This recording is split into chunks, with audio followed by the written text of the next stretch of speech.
Il y a de grandes chances pour que tu aies manqué l'un des plus gros films catastrophes sortis au cinéma en 2023. Un film qui a battu plusieurs records aux États-Unis, celui du meilleur démarrage pour un film japonais en prise de vue réelle et celui du deuxième plus gros démarrage de l'histoire du box-office américain pour un film en prise de vue réelle non anglophone. Au Japon, c'est tout simplement le meilleur démarrage IMAX pour un film en prise de vue réelle. Un film qui met à l'amende tous les blockbusters catastrophes.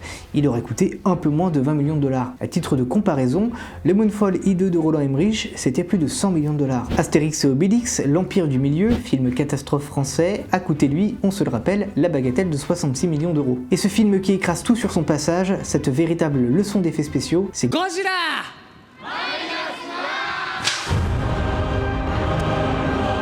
Un film qui est donc déjà sorti chez nous, mais le temps d'un week-end et uniquement en IMAX, 4DX et Dolby. On va en reparler dans 10 secondes car j'ai déjà vu le film. Mais tu pourras peut-être le découvrir en salle à nouveau pour une période très limitée du 17 au 31 janvier et dans un nombre de salles très limité. Et cette fois-ci, pas toujours avec les grosses technologies qui envoient. Personnellement, en décembre, ma séance avait été gâchée par l'obligation de la 4DX, une technologie toujours pas au point et extrêmement bruyante après pourtant bien 5 ans d'existence en France. Et aussi par les spectateurs qui semblaient confondre la salle de cinéma avec une attraction de fête foraine, ou leur salon, ou les deux. Résultat, je n'ai pas pu profiter pleinement du film et je savais mon ressenti biaisé par mon expérience, d'où l'absence de vidéos sur le sujet et son absence aussi dans mon top film 2023, alors qu'à y réfléchir, il y aurait trouvé sa place sans problème. Si le film n'invente rien dans son écriture, les séquences avec le roi des monstres sont-elles d'une puissance difficilement descriptible et valent à elles seules le déplacement dans une bonne salle de cinéma si tu es amateur de grands spectacles.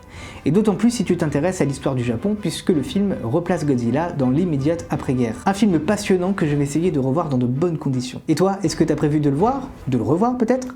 Dis-moi ça en commentaire et abonne-toi pour ne rien manquer des prochaines vidéos.